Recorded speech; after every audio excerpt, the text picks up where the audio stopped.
In an exclusive new vlog, the Filipino pop sensation SB19 offers fans an intimate look at their journey leading up to their historic debut at Lollapalooza.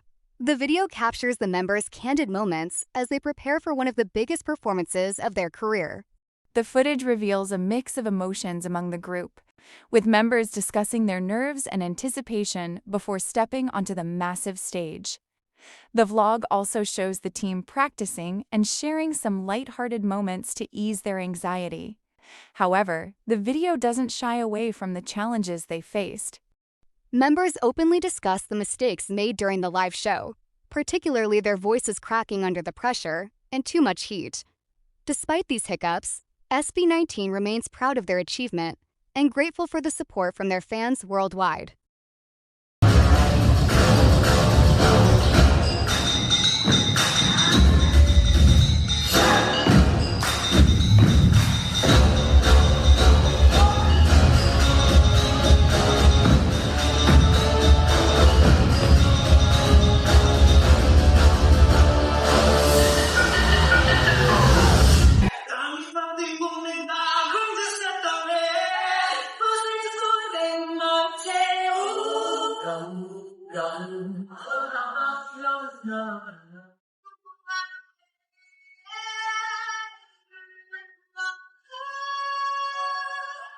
Kinakabahan ako sa kanila, di nila lang papuntang Alliance Stage.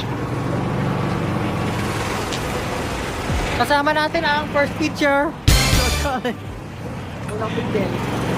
Unang picture. Unang picture. Let's go, shit. Kinakabahan ako. Pero dapat kabahan.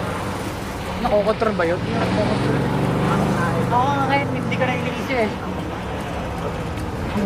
Hindi naman sa hindi ko na siya.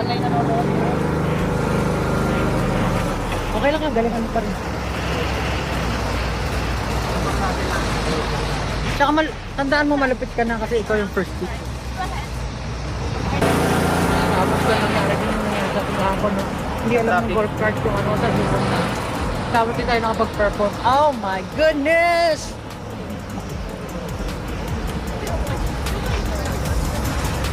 Oh!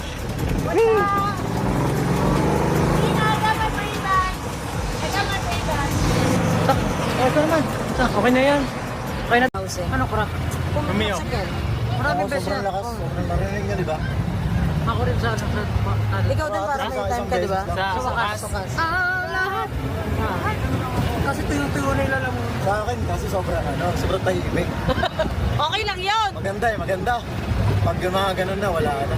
Dapat umiyak ako mare. Sinabukan mo, di ba sinabukan mo siya, ba? Sabay, maya, mga magaling siya.